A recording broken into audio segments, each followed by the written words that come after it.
Hi, magandang araw po sa inyong lahat for our first reading of the day today.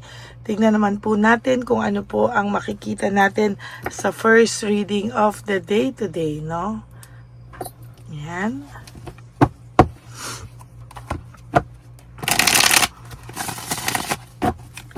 Tingnan po natin kung ano po ang makikita po natin sa first reading of the day today.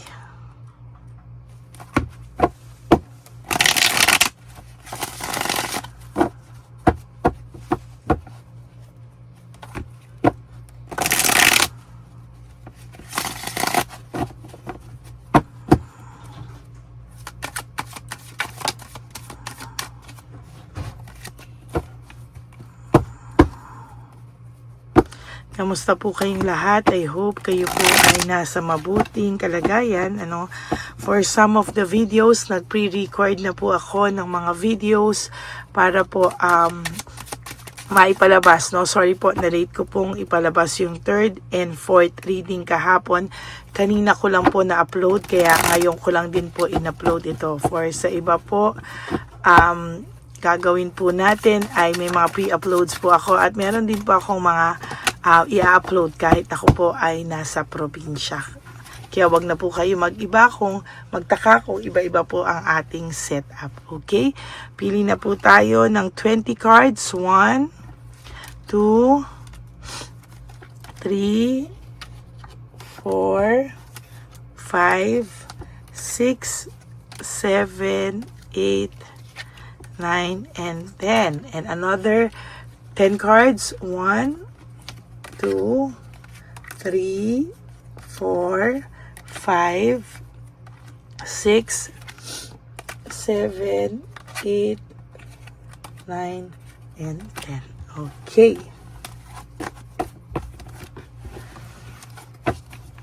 Itabi muna po natin ito. At tingin po tayo ng casting isang angel number, no?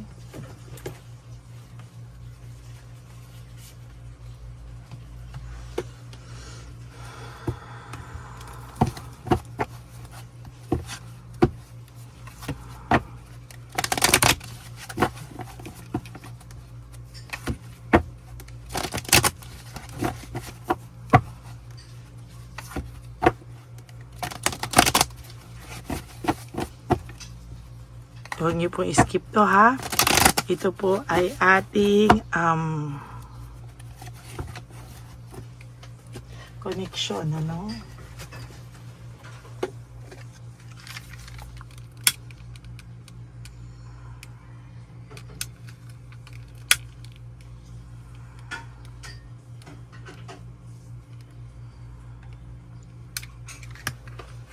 Okay. Wow, no?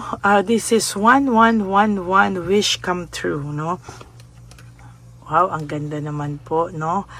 Wish come true for you. This is moderation, patience, flowing, self-realization, manifestation, getaway, and taking action, ano? Lahat po ng mga iyong pinapangarap ay unti-unti na pong nagtitake into sa tamang place, no? Ang masaya po dito ay kahit papano ay marami na po ang natutuwa po ako dahil nagre-reflect na po ang lahat ng mga pinapangarap mo at ito po true enough ay unti-unti na pong natutupad at nangyayari kahit po hindi mo pa alam. For some of you, no, na hindi mo pa nararamdaman, don't you worry, no? Umaaksyon na po ang ating tadhana, ang ating divine universe, at unti-unti na pong natutupad ang iyong mga mga wish, no? Ano ba sa Tagalog ng wish, no? Ayan ay unti-unti na pong nangyayari. You just have to be patient daw po. You are in for a lucky break, meaning ito na po yung break na inaantay mo, yung swerte na inaantay mo, na pakiramdam mo bakit lagi ka na lang minamalas o parang malas ka sa buhay. No, hindi po yan totoo, and sa nakikita ko po ay patuloy ka pong magiging masaya sa mga susunod na panahon sa iyong buhay po, no? Sa nakikita ko po ay hindi mo lang po nakikita yung mga pwedeng mangyari, but true enough, there will come a time na ang taong ito po ay magiging masaya ka na po ulit sa mga susunod na panahon sa buhay mo, no? Hindi man po mo nakita nung mga past na ikaw po ay o dumarating na yung swerte sa iyo, but this time ay sabi po you're in the right place, no? It may come as a happy news, no? May happy news po na darating para sa iyo. You may experience new and exciting opportunities, exciting acquaintances. May mga makikilala ka po along the way, or pwede rin kayong magkatagpo ng iyong ex, no, na iyong minimiti-miti. You will find yourself in the right place at in the right time, ano. It is not a coincidence but a gift from fate, no? Sabi nga po, ito po ay mangyayari, hindi po ito coincidence, but ito po ay nakatadhana dahil ito po ay ireregalo o regalo sa iyo ng Divine Universe. Mga kasagutan sa tanong na gusto mo pong masagot lahat, ano. It may not happened last time na talagang gigil na gigil ka, but gusto po nila sa tamang panahon na gusto ng Divine Universe and not yung gusto mo. So this time, the Divine Universe will give it to you as a gift of faith, no? Or as a gift from faith, no? Tadhana po ang nagbigay sa iyo, at ito po ay mas magiging masaya kung ito po ay hindi mo daw inaasahan, ano? So masaya po ang mga pangyayaring ito sa iyong buhay, kaya huwag ka na pong malulungkot dahil darating na po ang mga yan, ano. Kaya masayang masaya po ako na ito po ay mangyayari na sa lalong madaling panahon. Okay? Ngayon naman po ay atin na pong titingnan kung ano naman po ang makikita natin ngayon sa reading of the day, no? Ito po ay pre-recorded na dahil gusto ko pong gusto ko pong makita nyong lahat, ano, na ano po ba ang mensahe sa inyo ng Divine Universe sa araw at oras na ito, no? Natutuwa po ako dahil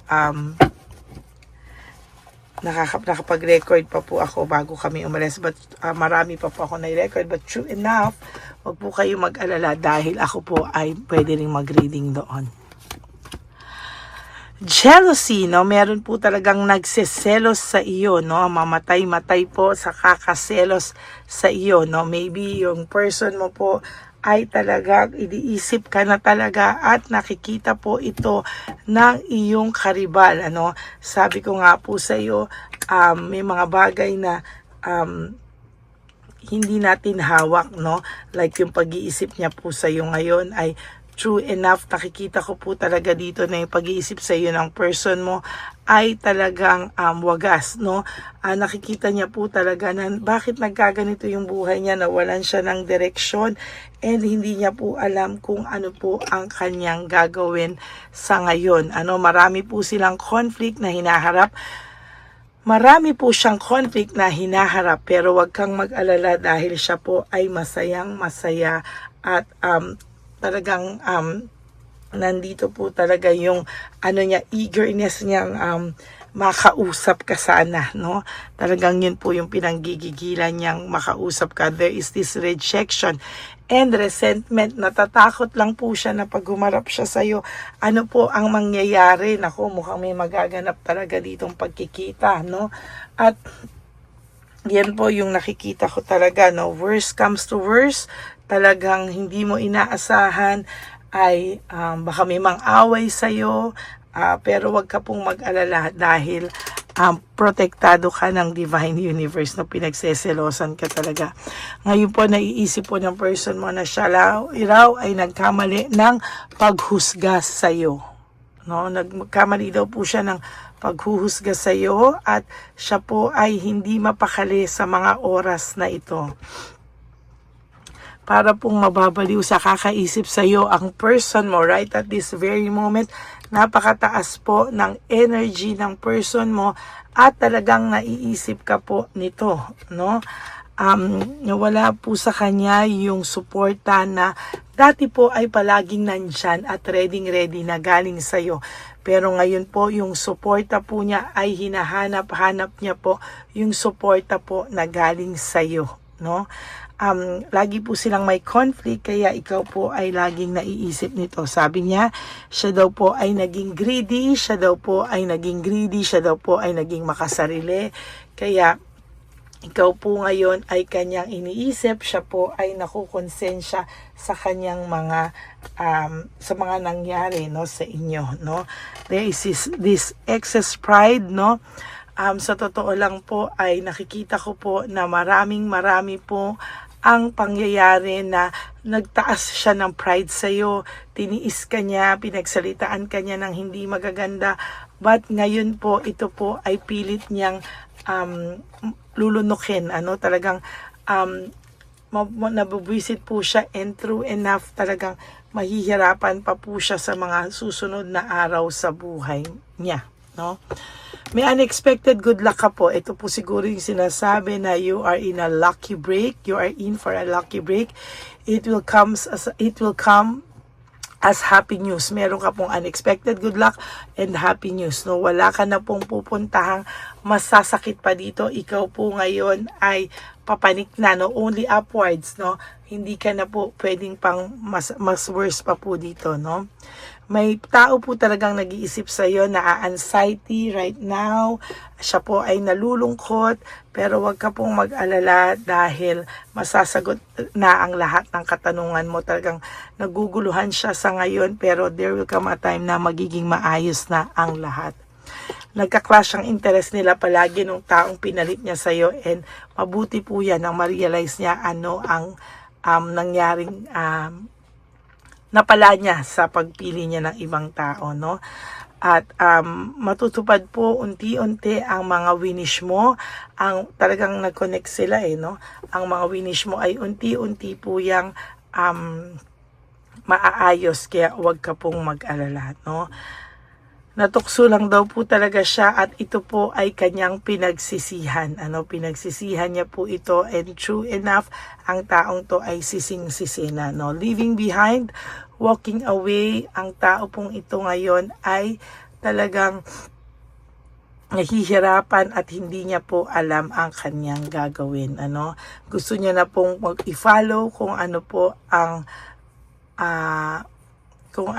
ang kanyang nararamdaman, Sabi ko nga po sa iyo, mahal ka pa po ng taong ito, at talagang sabi ko nga po sa iyo, selos na selos sa iyo ang third party dahil alam niya na mahal ka pa ng person mo.